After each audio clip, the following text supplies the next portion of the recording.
तो चलिए स्टार्ट करते हैं आज की वीडियो को और मैं आशा करता हूं कि आपको वीडियो जरूर पसंद आएगी। आप वीडियो को एक लाइक तो जरूर करेंगे। तो देखिए यहाँ पे सबसे पहले हम बात कर लेते हैं तीन बेसिक फॉर्मूले के बारे में जो कि आपको पता होगा। अगर नहीं पता है तो 1 सेकंड लगेगी सीखने में, सीख लीजिए क्योंकि बहुत काम आएंगे आगे तक भी। देखिए जब भी हमें समय निकालना होता है, ठीक है, टाइम निकालना होता है समय, तो हम क्या करते हैं, दूरी बटे चाल कर देते हैं। यानी कि जितनी दूरी को जिस चाल से हम चलेंगे उसको डिवाइड कर देंगे तो हमें समय आ जाएगा। मान लीजिए आप अपने घर से स्कूल जाते हैं, ठीक है, अपने घर से स्कूल जाएंगे तो जिस डिस्टेंस को आपने कवर किया, जितनी भी दूरी होगी और जिस चाल से जाएंगे आप उससे डिवाइड कर देंगे उस डिस्टेंस को, तो आपको पता चल जाएगा कि इतने समय में अपने स्कूल में पहुंच गया। तो समय निकालते हैं दूरी बटे चाल से। चाल कैसे निकालते हैं, अब आपको दे दिया जाए कि आप अपने घर से स्कूल में 5 मिनट में पहुंच जाते हैं, ठीक है, या बोल दिया 5 घंटे में पहुंच जाते हैं, और यहाँ पे आपके घर से स्कूल की दूरी है 10 किलोमीटर की। तो 10 को आप 5 से भाग कर देंगे तो आपकी चाल कितनी आ जाएगी, 5 किलोमीटर प्रति घंटा। ठीक है, ये आपकी चाल हो जाएगी। यानी कि स्पीड क्या होगी, डिस्टेंस अपॉन में टाइम। दूरी कैसे निकालते हैं, अब आपको अगर समय दे दिया जाए कि अपने स्कूल से अपने घर से अपने स्कूल तक आप इतने मिनट में चले जाते हैं, इतने घंटे में चले जाते हैं और इतनी चाल से जाते हैं, तो दोनों की मल्टीप्लाई कर दीजिए तो आपकी दूरी आ जाएगी। तो डिस्टेंस बराबर क्या होता है, टाइम गुणा स्पीड। ठीक है, तो ये तो हो गया एक बेसिक सा फॉर्मूले आपके जो कि आपको पता होना चाहिए। ठीक है, चलिए अब बात कर लेते हैं ट्रेन चैप्टर की। ट्रेन चैप्टर में यहाँ पे अलग अलग टाइप के जितने भी क्वेश्चन बनते हैं, आपको रटना कुछ नहीं है, बस समझना है। अगर समझ गए तो आगे तक जाओगे, हर एक क्वेश्चन को सोल्व कर लोगे। अगर यहीं से आप ये फॉर्मूला रटने की कोशिश करोगे तो यहीं तक रह जाओगे, बस इसे रटने रटने में रह जाओगे। ठीक है, तो रटना कुछ नहीं है, हर एक चीज फिगर के थ्रू समझाऊंगा। अब यहाँ पे पहले टाइप का क्वेश्चन, जब ट्रेन किसी खंबे को पार करे, किसी भी खड़ी हुई चीज को पार करे, किसी भी आदमी को पार करे जिसकी लंबाई मतलब जिसकी कुछ चौड़ाई ना हो, ऐसे कुछ चौड़ाई ना हो जिसकी चौड़ाई काउंट ना की जा सके। ठीक है भाई, एक खंबा है, खंबा कितना का होता है, कुछ इंच का होता है, ऐसे उसकी कुछ लंबाई चौड़ाई तो नहीं होती ना कि इतना चौड़ा हो गया कि 1 किलोमीटर का, 2 किलोमीटर का। अगर किसी भी पतली चीज को पार करेगी, हाँ यहाँ मोटी सी भाषा में आप समझिए कि किसी ट्रेन, कोई भी ट्रेन कभी किसी पतली चीज को जब पार करती है तो हमें पूछा जाए कि उस पतली चीज को कितनी देर में पार करेगी ट्रेन, तो आपको क्या करना है, ट्रेन की लंबाई, जो भी ट्रेन की लंबाई होगी उसको ट्रेन की चाल से ही भाग कर देना है, तो आपका समय आ जाएगा। बहुत ही बेसिक सी चीज़ है, पता होगा 50 60 70% बच्चों को तो पता होगा ये चीज़। नहीं पता था तो जान लीजिए ये भी चीज़ होती है, बहुत ही बेसिक सी। ठीक है, ये हो गया सबसे पहला। दूसरे वाला मेथड मतलब दूसरा टाइप का क्वेश्चन, सेकंड टाइप है आपका, जब ट्रेन किसी लंबी चीज को पार करती है जिसकी लंबाई हम ले सकते हैं। ठीक है, तो जब जिसकी लंबाई हम ले सकते हैं उसको कैसे सोल्व करते हैं। मान लीजिए एक ब्रिज है, ये आपका पुल है। अब बोला यहाँ पे एक ट्रेन इस पुल को कितनी देर में पार कर जाएगी, तो यहाँ पे आपको क्या करना है, ये कोई मूविंग ऑब्जेक्ट नहीं है, फिक्स है, एक जगह आपका पुल है वो फिक्स है, वो चेंज तो नहीं हो सकता। तो यहाँ पे आपको क्या करना है, ट्रेन की लंबाई प्लस उस पुल की लंबाई, दोनों को प्लस करके रेलगाड़ी की चाल से भाग कर दीजिए। तो बिल्कुल सिंपल है भाई, जब भी ट्रेन किसी लंबी चीज को पार करेगी तो उसकी भी लंबाई को हमें ले लेना है और रेल की चाल से ही भाग करना है, ये ध्यान रखिएगा। ठीक है, कोई दिक्कत नहीं है। दूसरा टाइप भी हमारा कवर हो गया है, जल्दी से जल्दी कवर कर लेंगे, क्वेश्चन पे चलेंगे बहुत ही जल्दी टाइम में। ठीक है, तीसरा टाइप का क्वेश्चन, जब दो मूविंग ऑब्जेक्ट एक ही दिशा में मूव करें, यानी कि दो मूविंग ऑब्जेक्ट क्या हो सकते हैं, वो या तो देखिए एक तो ऐसा मूविंग ऑब्जेक्ट हो सकते हैं आदमी, कोई भी पतली चीज जिसकी कुछ लंबाई ना हो, तो एक तो ऐसा मूविंग ऑब्जेक्ट हो सकता है। एक दो ट्रेन भी मूविंग ऑब्जेक्ट है, तो यहाँ पे ट्रेन की तो लंबाई होती है ना, बात यहाँ पे है कि दोनों के दोनों की कुछ चाल है। अब ट्रेन इस डायरेक्शन में जा रही, एक आदमी भी इसी डायरेक्शन में जा रहा है, तो अब पूछा जाए कि ये इस आदमी को ट्रेन कितनी देर में पार कर जाएगी, तो इस आदमी की कुछ लंबाई तो नहीं है ना, मतलब ऐसे लेंथ तो नहीं है ना, इसकी कुछ चौड़ाई तो नहीं है। तो इस टाइप के क्वेश्चन को कैसे करना है, अब आपको लेना है रेल की लंबाई को ही लेना है। यानी कि जब भी कोई पतली चीज को ट्रेन पार करेगी ना तो रेलगाड़ी की लंबाई ही लेंगे। इस चीज को देख लीजिए, ध्यान रख लीजिए कि रेलगाड़ी की लंबाई लेंगे। बट चाल अब यहाँ पे देखिए, इसको बोलते हैं रिलेटिव स्पीड। भाई चाल वाला कॉन्सेप्ट जरूर समझ लीजिए, थोड़ा सा कंसंट्रेशन लाइए वीडियो पे, यहाँ पे फोकस डालिएगा। जब भी दो मूविंग ऑब्जेक्ट एक ही दिशा में जाएंगे, ये भी इसी दिशा में जा रहा है, ट्रेन भी इसी दिशा में जा रही है, तब दोनों की चाल का डिफरेंस लेना है। डिफरेंस लेना है जब एक ही दिशा में जाएंगे, ये भी इसी दिशा में जा रहा है, ये भी इसी दिशा में जा रही है ट्रेन भी, तो दोनों की चाल का डिफरेंस लेंगे तो आपका समय आ जाएगा। यहाँ पे क्वेश्चन कैसे बनेगा कि एक आदमी जा रहा है इस दिशा में, उसी दिशा में ट्रेन जा रही है, तो ट्रेन इस आदमी को कितनी देर में पार कर देगी। तो भाई ट्रेन की तो लंबाई होगी ना, तो ट्रेन की लंबाई आपको लेनी है, डिवाइड किससे करना है। अब ये भी तो चल रहा है ना, पहले जो हमने सबसे पहले टाइप को क्वेश्चन देखा था उसमें आदमी खड़ा था, अब ये भी चल रहा है, तो चल रहा है उसी डायरेक्शन में अगर चल रहा है तो दोनों का डिफरेंस लेंगे, तो दोनों का डिफरेंस यहाँ पे आ जाएगा। ठीक है, तीसरा टाइप भी हो गया। चौथे टाइप में अब आपका आता है दो मूविंग ऑब्जेक्ट जिनकी दोनों की लंबाई हो। अब इसकी भी कुछ लंबाई है, इसकी भी कुछ लंबाई है, दोनों की लंबाई है ना, तो दोनों की लंबाई है, तो दोनों की लंबाई को तो सबसे पहले प्लस कर लीजिए। जब भी अब एक यहाँ पे चीज़ समझिए, मैं हर बार बोल रहा हूँ लंबाई और यानी कि दोनों की लंबाई है तो दोनों को प्लस कर लीजिए। अगर एक की लंबाई नहीं है और ट्रेन की लंबाई है, लंबाई किसी की भी हो सकती है, वो आपका ट्रेन भी हो सकती है या फिर कोई दूसरा भी मूविंग ऑब्जेक्ट हो सकता है, आपकी बस भी हो सकती है, क्या पता कोई बस हो आपकी 500 मीटर की, 100 मीटर की, वो भी हो सकती है। ठीक है, तो जब भी दो मूविंग ऑब्जेक्ट एक ही दिशा में जा रहे हो और दोनों की लंबाई हो तो दोनों की लंबाई को प्लस कर देना है। मतलब लंबाई तो हमेशा प्लस ही होगी अगर दोनों की लंबाई है। ठीक है, बट चाल अगर एक ही दिशा में है तो माइनस होगी, अगर दोनों अपोजिट दिशा से आ रही है तो प्लस हो जाएगी। अभी दोनों अपोजिट दिशा वाला भी मैं बताऊंगा, पहले ये जान लीजिए। ठीक है, तो दोनों की चाल का डिफरेंस लेना है, तो समय आपका आ जाएगा। ठीक है भाई, आपका टाइप आ गया पांचवा, बहुत इंपॉर्टेंट है सारे के सारे। अभी इनके जब टाइप के क्वेश्चन कराऊंगा ना तो ये बिल्कुल अच्छे से आपके हो जाएंगे, कोई दिक्कत नहीं आएगी। तो यहाँ पे है जब जब दो मूविंग ऑब्जेक्ट एक दूसरे की दिशा में चले, यानी कि अपोजिट दिशा में आए।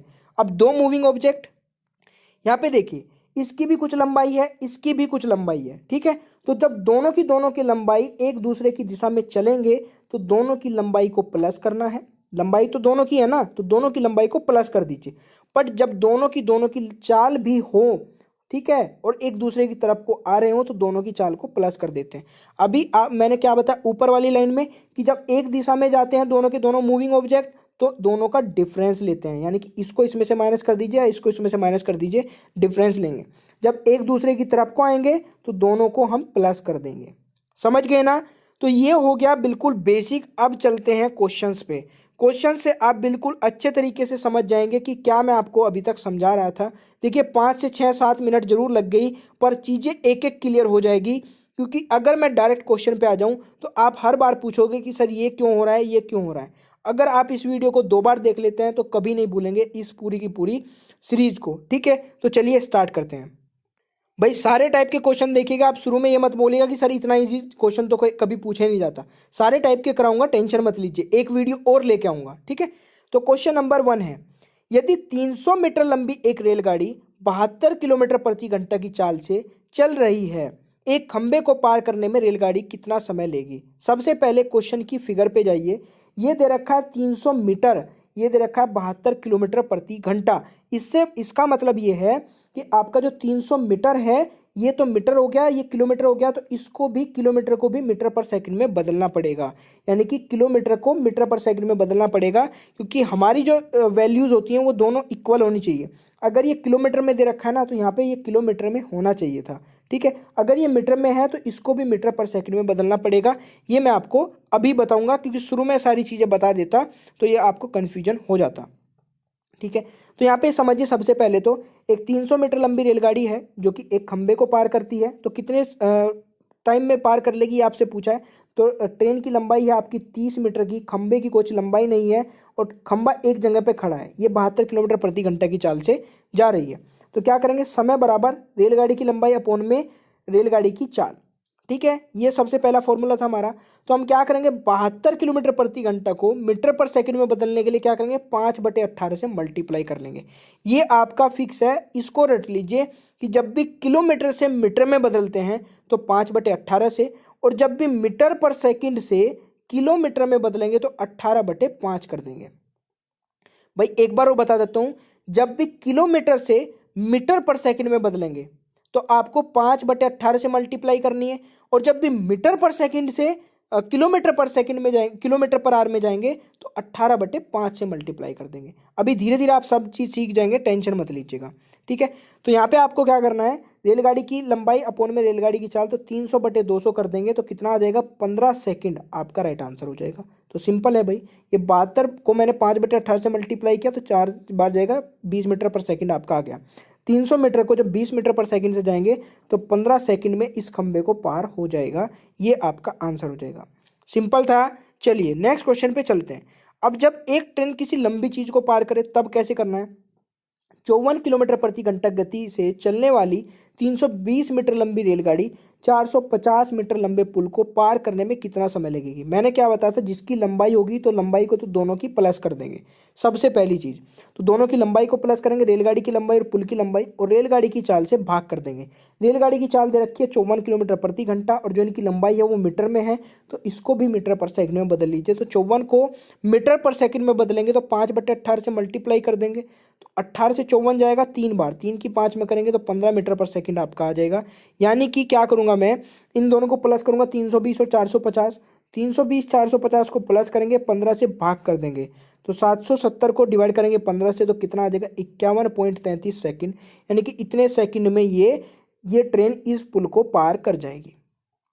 ठीक है भाई, जब भी लंबी चीज को पार करेंगे तो कब कैसे करना है, इन दोनों की लंबाई को प्लस करेंगे और रेलगाड़ी की चाल से भाग कर देंगे। आशा करता हूं कि ये क्वेश्चन भी आपको समझ में आ गया होगा। नेक्स्ट टाइप के क्वेश्चन पे चलते हैं। जब दो मूविंग ऑब्जेक्ट एक ही दिशा में मूव करते हैं, ये भी इधर को जा रहा है, ये भी इधर को जा रहा है, जब दो मूविंग ऑब्जेक्ट, ठीक है। तो यहाँ पे क्या है, दो रेलगाड़ी जिनकी लंबाई 100 मीटर और 80 मीटर है, यदि तेज रेलगाड़ी की चाल 72 किलोमीटर प्रति घंटा तथा धीमी रेलगाड़ी की चाल 54 किलोमीटर प्रति घंटा हो तथा ये दोनों एक ही दिशा में जा रही है, तो तेज रेलगाड़ी कितने समय में धीमी रेलगाड़ी को पार कर देगी, ये आपसे पूछा गया है। तो दोस्तों यहाँ पे देखिए, एक ही दिशा में मूव कर रही है दोनों की दोनों रेलगाड़ी। तो अब आपको यहाँ से पूछा जा रहा है आपसे कि ये कैसे मतलब होगा कि ये जो तेज चलने वाली रेलगाड़ी है धीमी रेलगाड़ी वाली को कितनी देर में पार कर जाएगी। मैंने आपको बताया, जब भी दोनों की लंबाई ली जा सकती हो तो सबसे पहले तो दोनों रेलगाड़ियों की लंबाई प्लस कर लेंगे। चालों में अंतर लेंगे क्योंकि एक ही दिशा में जा रही है, ये भी इसी दिशा में जा रही है, ये भी इसी दिशा में जा रही है, तो बन गया ना सिंपल। कोई फॉर्मूला रटने की तो जरूरत नहीं है। तो 100 + 80 को तो हमने प्लस कर लिया। अब दोनों चालों का अंतर लेंगे। अब ये किलोमीटर पर आवर में, ये भी किलोमीटर पर आवर में है, तो हम क्या करेंगे, इन दोनों का ले लेंगे अंतर, ठीक है। और जो भी अंतर आएगा उसी को मीटर पर सेकंड में बदल लेंगे 5/18 की गुणा करके। तो 72 में से मैंने 54 को माइनस किया, 18 आ गया। 72 में से 54 जाएगा 18, 18 को मैं मीटर पर सेकंड में बदलूंगा क्योंकि 18 किलोमीटर प्रति घंटा आया, तो 5/18 से मल्टीप्लाई कर लेंगे तो कितना आ गया, 5 मीटर पर सेकंड आपका आ जाएगी चाल। तो आपको क्या करना है, 100 + 80 तो 5 से भाग कर देंगे, कितना हो जाएगा 180/5, तो 36 सेकंड आपका सही उत्तर हो जाएगा। ठीक है भाई, तो 36 second is the right answer. आशा करता हूं कि आपको समझ में आ गया होगा। ठीक है भाई, तो चलिए नेक्स्ट क्वेश्चन पे चलते हैं। नेक्स्ट आपका क्वेश्चन है, अब ये भी बहुत इंपॉर्टेंट, इंटरेस्टिंग और मतलब आप लगा लीजिएगा कि इस टाइप के क्वेश्चन एग्जाम में आते हैं। क्वेश्चन नंबर 4 है, दो रेलगाड़ियां एक ही दिशा में 56 किलोमीटर प्रति घंटा और 29 किलोमीटर प्रति घंटा से चल रही है। तेज चलने वाली रेलगाड़ी धीमी चलने वाली रेलगाड़ी में बैठे एक व्यक्ति को 16 सेकंड में पार कर जाती है। तेज चलने वाली रेलगाड़ी की लंबाई कितनी है। आप समझे इस क्वेश्चन को। सबसे पहले मुझे ये बताइए, मैं आपको समझाता हूँ एक एक लाइन। दो रेलगाड़ी है, एक ही दिशा में मूव कर रही है, एक की 56 किलोमीटर प्रति घंटा है चाल, दूसरे की 29 किलोमीटर प्रति घंटा है चाल। तेज चलने वाली रेलगाड़ी धीमी चलने वाली रेलगाड़ी में बैठे एक व्यक्ति को, रेलगाड़ी को नहीं बोला यहाँ पे कि रेलगाड़ी कितनी देर में पार कर जाएगी, रेलगाड़ी में बैठे एक व्यक्ति, मान लीजिए एक व्यक्ति यहाँ पे बैठा है, तो इस व्यक्ति को ये वाली रेलगाड़ी कितनी देर में पार कर जाएगी, ये आपसे पूछा है। ठीक है, और सॉरी, ये 16 सेकंड में पार कर जाती है, तो लंबाई पूछी है। तो जो ये आदमी यहाँ पे बैठा है ना, अब हमें क्या मतलब है, अब थोड़ा समझिएगा। ये वाली जो तेज चलने वाली रेलगाड़ी है, इस व्यक्ति को 16 सेकंड में पार करके जा रही है जो इस ट्रेन में बैठा है। तो हमें इस ट्रेन से कोई मतलब नहीं रहा पूरी की पूरी से, हमें बस इस व्यक्ति से रह गया है। ठीक है, यानी कि जो ये चाल है ना 29 किलोमीटर प्रति घंटा, ये इस आदमी की बन गई, इस ट्रेन की छोड़ देंगे क्योंकि हमारे से ट्रेन नहीं पूछा है। अब जब ट्रेन को पार करेगी तो अलग टाइम आएगा, अब इस केवल व्यक्ति को पार करेगी तो अलग टाइम आएगा। तो इसमें कौन सी कंडीशन लगेगी, जब दो मूविंग ऑब्जेक्ट एक ही दिशा में मूव करते हैं वो वाली, और जिसमें एक की लंबाई नहीं ली जाती है, तो वो वाली कंडीशन यहाँ पे अप्लाई होगी। भाई आप मुझे ये बताइए, एक आदमी इस डायरेक्शन में मूव कर रहा है और एक ट्रेन इस डायरेक्शन में मूव कर रही है, तो अब यहाँ पे हम क्या करेंगे, ट्रेन की लंबाई को लेंगे बस और ट्रेन की चाल से भाग कर देंगे, ये तो करेंगे ना।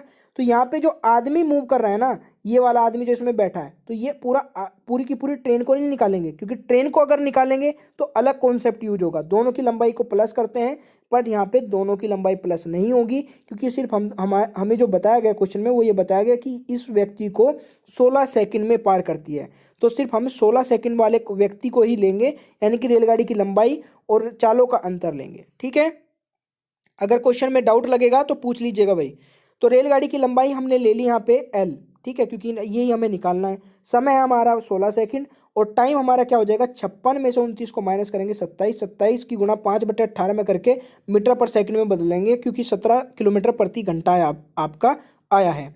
तो मल्टीप्लाई कर लेंगे, कितना हो जाएगा भाई, 18 से ये जाएगा और मल्टीप्लाई करेंगे 5 में तो कितना हो, 7.5 मीटर पर सेकंड।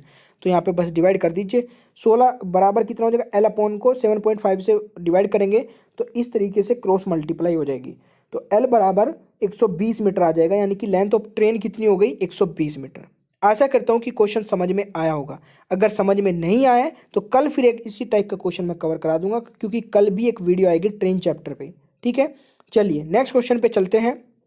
भाई क्वेश्चन नंबर 5 पे आ जाते हैं। क्वेश्चन नंबर 5 बोल रहा है 270 मीटर लंबी एक रेलगाड़ी 25 किलोमीटर प्रति घंटा की रफ्तार से चल रही है। 2 किलोमीटर प्रति घंटे की रफ्तार से विपरीत दिशा से आते मनुष्य को वह कितने समय में पार कर लेगी। अब मनुष्य आ रहा है ना, इसकी कुछ लंबाई तो नहीं होगी, तो रेलगाड़ी की लंबाई जितनी होगी उसी को रेलगाड़ी की चाल से भाग कर देंगे। बट यहाँ ध्यान रखिएगा, मूविंग ऑब्जेक्ट है दोनों के दोनों और एक दूसरे की तरफ को आ रहे हैं, तो दोनों की चाल प्लस होगी। तो यहाँ पे क्या करेंगे, रेलगाड़ी की लंबाई दोनों की चाल का योगफल। ठीक है, क्योंकि एक दूसरे की, जब भी दो मूविंग ऑब्जेक्ट एक दूसरे की तरफ को जाते हैं तो दोनों की चालों को प्लस कर देते हैं। तो रेलगाड़ी की लंबाई कितनी है, 270, और इन दोनों को हम प्लस करेंगे तो कितना हो जाएगा, 25 और 2 27। तो 27 को 5/18 से करेंगे तो 7.5 आपका आ जाएगा। तो 270 को 7.5 से डिवाइड कर देंगे तो 36 second is the right answer. ठीक है भाई, समझ में आ रहा है ना। अगर समझ में आया होगा तो प्लीज़, अगर आप वीडियो को यहाँ तक देखे हो तो लाइक कर दीजिएगा जरूर। क्वेश्चन नंबर 6 पे आ जाते हैं। 6 है आपका, 150 मीटर लंबी रेलगाड़ी को 120 मीटर लंबी एक अन्य रेलगाड़ी जो विपरीत दिशा में 60 किलोमीटर प्रति घंटा की चाल से आ रही है कितने सेकंड में पार कर लेगी। अब मुझे ये बताइए, यहाँ पे 150 मीटर लंबी रेलगाड़ी, ठीक है, एक इधर से जा रही है। 120 मीटर लंबी रेलगाड़ी जो विपरीत दिशा से आ रही है, 120 मीटर लंबी रेलगाड़ी विपरीत दिशा से आ रही है 60 किलोमीटर प्रति घंटे की चाल से। ठीक है, तो कितने सेकंड में पार कर लेगी। भाई हमें पहले वाली ट्रेन की चाल नहीं दी है ना, तो अगर चाल नहीं दिया है तो क्वेश्चन नहीं हो सकता है किसी भी कंडीशन में। तो आपको यहाँ पे टाइम वेस्ट नहीं करना है, ज्ञात नहीं किया जा सकता, ये आपको ऑप्शन लगाना है और नेक्स्ट क्वेश्चन पे बढ़ जाना है। ठीक है, जब भी आप कभी भी क्वेश्चन करें तो आपको 4 चीज़ें पता होनी चाहिए, या तो पता होनी चाहिए क्वेश्चन में, अगर पता नहीं है तो कुछ ना कुछ डाटा को मिला के निकाल सको आप, ऐसा कुछ होना चाहिए। तो ये क्वेश्चन सोल्व नहीं हो सकता है, क्योंकि यहाँ पे ट्रेन की लंबाई तो दे दी पर उसकी चाल नहीं दी है, और उसका ऐसा कोई डाटा भी नहीं दिया जिससे चाल निकाली जा सके। तो इस ट्रेन की चाल नहीं निकाली जा सकती, तो ज्ञात नहीं किया जा सकता, आपका राइट आंसर हो जाएगा। ध्यान रखिएगा इस टाइप के क्वेश्चन को भी। क्वेश्चन नंबर 7 है आपका, ए और बी दो स्टेशन 500 किलोमीटर की दूरी पर हैं। एक गाड़ी ए से चलती है और 20 किलोमीटर प्रति घंटा से बी की ओर बढ़ती है। देखिए ए और बी मैंने दो स्टेशन बनाए, 500 किलोमीटर की दूरी इन दोनों के बीच में है। ठीक है भाई, ये ए से बी की तरफ जाता है 20 किलोमीटर प्रति घंटा, ये बी से ए की तरफ जाता है 30 किलोमीटर प्रति घंटा की चाल से। ठीक है, अब यहाँ पे बोला जा रहा है बी की ओर जाता है। एक अन्य रेलगाड़ी बी से चलती है और 30 किलोमीटर प्रति घंटे की चाल से ए की तरफ को जाती है, मैंने आपको बता दिया है। दोनों रेलगाड़ी के क्रॉस करने के स्थान की ए से दूरी कितने किलोमीटर की होगी, यानी कि ये कहीं ना कहीं बीच में क्रॉस करेंगे। आपको बताना है कि ए से कितनी दूरी पर होगा ये क्रॉसिंग। ठीक है, तो ये भी बहुत सिंपल क्वेश्चन है। देखिए इन दोनों के बीच की दूरी कितनी है, 500, तो 500, और यहाँ पे आपको समय बताना, समय निकालना है, बताना नहीं, समय निकालना है कि कितनी देर में इसको ये दोनों क्रॉस करेंगे। तो क्या करेंगे, दोनों की चाल को प्लस करेंगे, क्योंकि एक दूसरे की तरफ को जा रहे हैं। तो 30 और 20 कितना हो जाएगा, 50, और आपको 500 को 50 से भाग करना है तो कितना हो जाएगा, 10 घंटे में। यानी कि दोनों के दोनों कितनी देर में मिलेंगे, 10 घंटे में कहीं ना कहीं बीच में मिल जाएंगे। दोनों एक दूसरे क्रॉस करेंगे कितनी देर में, 10 घंटे में। अब अगर ये 10 घंटे में एक दूसरे को क्रॉस करते हैं तो इससे मुझे क्या पता चलता है कि ये 10 घंटे में कितना चल सकता है। ये 10 घंटे में चलेगा 200 किलोमीटर, यानी कि इधर से 200 किलोमीटर आया होगा और ये 10 घंटे में कितना चलेगा 300 किलोमीटर, यानी कि इधर से 300 किलोमीटर आया होगा, तब जाके कहीं पे बीच में मिले होंगे। तो यहाँ पे आपका हो जाएगा राइट आंसर 200 किलोमीटर। ठीक है दोस्तों, समझ में आ रहा है ना, वीडियो में मज़ा आ रहा है ना। अगर मज़ा आ रहा है तो प्लीज़ कमेंट बॉक्स में कमेंट करके बताइएगा, वीडियो को लाइक कर दीजिएगा, अपने दोस्तों को भी शेयर कर दीजिएगा जो बेसिक से पढ़ना चाहते हैं, चीज़ों को सीखना चाहते हैं, उनको शेयर कर दीजिएगा। क्वेश्चन नंबर 8, 180 मीटर लंबी रेलगाड़ी 38 किलोमीटर प्रति घंटा की चाल से जा रही है। उसके सामने से 240 मीटर लंबी रेलगाड़ी 34 किलोमीटर प्रति घंटा की चाल से आ रही है। तो बताओ दोनों ट्रेन एक दूसरे को कितने समय में पार कर जाएगी। तो जब भी दो मूविंग ऑब्जेक्ट एक दूसरे की तरफ को आते हैं और दोनों की लंबाई होती है, तो क्या मैंने बताया था आपको, दोनों की लंबाई को प्लस कर दीजिए, चालों का भी दोनों को प्लस कर दीजिए और भाग कर दीजिए। कितना इजी सा क्वेश्चन था ये, बट यहाँ पे ध्यान रखिएगा किलोमीटर प्रति घंटा दे रखी है चाल और लंबाई है मीटर में आपकी 180 मीटर। तो यहाँ का क्या करना है, 180 प्लस 240 को प्लस करना है और ये दोनों की दोनों को प्लस करेंगे 38, देखिए सॉरी यहाँ पे माइनस होगा प्लस होगा, 38 प्लस 34 कितना है 72 किलोमीटर प्रति घंटा। तो 72 बटे गुणा 5/18 से आप करेंगे तो 20 मीटर पर सेकंड आपका आ जाएगा चाल। ठीक है, तो 180 प्लस 240 को 20 मीटर पर सेकंड से भाग करेंगे तो 420 को 20 से भाग कर दीजिए, 21 सेकंड आपका सही उत्तर आ जाएगा। ठीक है भाई, तो ये क्वेश्चन भी आपको समझ में आ गया होगा। आशा करता हूँ कि सारे क्वेश्चन समझ में आ रहे होंगे। नेक्स्ट और जो क्वेश्चन नंबर 9 है, लास्ट क्वेश्चन है, मैंने लिखा है इस पर very very IMP, very very important. तो वेरी वेरी इंपॉर्टेंट है, तो ध्यान से देखिए, क्योंकि जो बच्चा यहाँ तक आता है ना, जो स्टूडेंट हमारे चैनल पे पूरी वीडियो देखता है, उसको मैं कुछ ना कुछ इंपॉर्टेंट चीज़ प्रोवाइड कराता हूँ जो सारे के सारे बच्चे नहीं ले सकते, जो वीडियो को बीच में छोड़ के चले जाते हैं या फिर वीडियो को पूरा नहीं देखते, उनको कभी नहीं मिल पाती वो चीज़। ठीक है, तो सीख लीजिए, इस क्वेश्चन नंबर 9 को करना आसान है, पर क्वेश्चन हमेशा गलत करते हैं बच्चे। यहाँ पे बोला जा रहा है कि 100 मीटर लंबी रेलगाड़ी 40 किलोमीटर प्रति घंटा की चाल से जा रही है। उसके सामने से 180 मीटर लंबी रेलगाड़ी 32 किलोमीटर प्रति घंटा की चाल से आ रही है। तो बताओ पहले ट्रेन के ड्राइवर, यहाँ पे आएगा इंपॉर्टेंट पॉइंट, बताओ पहली ट्रेन के ड्राइवर को दूसरी ट्रेन के कितने समय में पार करेगी। जो पहली ट्रेन का ड्राइवर है उसे दूसरी ट्रेन का ड्राइवर कितने समय में पार करेगा, ये आपसे क्वेश्चन पूछा गया है। ऐसा क्वेश्चन हजारों बार एग्जाम में आ चुका है, कैसे करते हैं सीख लीजिए। जो पूरा लास्ट में लाइन लिखी है ना, इसमें पूरा का पूरा क्वेश्चन छिपा है, क्योंकि ऊपर वाला तो नॉर्मल ही है। पहले ऊपर वाला देख लीजिए, 100 मीटर लंबी रेलगाड़ी 40 किलोमीटर प्रति घंटा की चाल से है। ठीक है, एक दूसरी 180 मीटर लंबी रेलगाड़ी 32 किलोमीटर प्रति घंटा की चाल से है, जो कि एक दूसरे की तरफ को जा रही है। तो दोनों की चाल को हम क्या करेंगे, प्लस करते हैं, बट इस क्वेश्चन में नहीं होगा।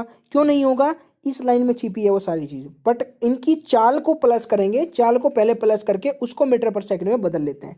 40 प्लस 32 को मैंने प्लस किया, 72 किलोमीटर प्रति घंटा को 5/18 से मल्टीप्लाई करके 20 मीटर पर सेकंड में मैंने बदल लिया। अब यहाँ पे बात आती है, इन दोनों की चालों को प्लस क्यों नहीं करेंगे, ये इसलिए नहीं करेंगे, यहाँ पे बोला है तो बताओ पहली ट्रेन के ड्राइवर को दूसरी ट्रेन के ड्राइवर कितने समय में पार करेगी, ये आपसे पूछा है। तो पहली ट्रेन के ड्राइवर ये हो गया, दूसरी ट्रेन का ड्राइवर आएगा, इस पहली वाली को पार कितने समय में करेगा, ये आपसे पूछा गया है। तो यहाँ पे सिर्फ ड्राइवर के क्रॉसिंग की बात की जा रही है, यहाँ पे ट्रेन की क्रॉसिंग की बात नहीं की जा रही। अगर ट्रेन के क्रॉसिंग की बात नहीं की जाती है, सिर्फ ड्राइवर की बात की जा रही है या फिर किसी ट्रेन में बैठे व्यक्ति की बात की जा रही है, तो आपको सिर्फ उस ट्रेन की लंबाई लेनी है जो कि उसे दूसरे वाली ट्रेन क्रॉस करती है। यानी कि दोबारा बोलता हूँ, उस ट्रेन की लंबाई लेनी है जिस ट्रेन का ड्राइवर दूसरी ट्रेन के ड्राइवर को पार करेगा। तो यहाँ पे सेकंड, यहाँ पे देखिए, तो बताओ पहली ट्रेन के ड्राइवर को दूसरी ट्रेन का ड्राइवर कितने समय में पार करेगा, तो सिर्फ लेंथ ऑफ सेकंड ट्रेन आपको लेनी है।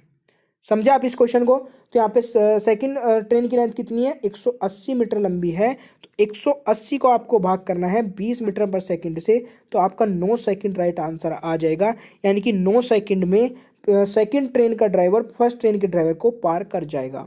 दोस्तों कैसी लगी आपको ये वीडियो, कैसा लगा आपको ये क्वेश्चन लास्ट वाला, जरूर कमेंट बॉक्स में बताइएगा। अगर आपने यहाँ तक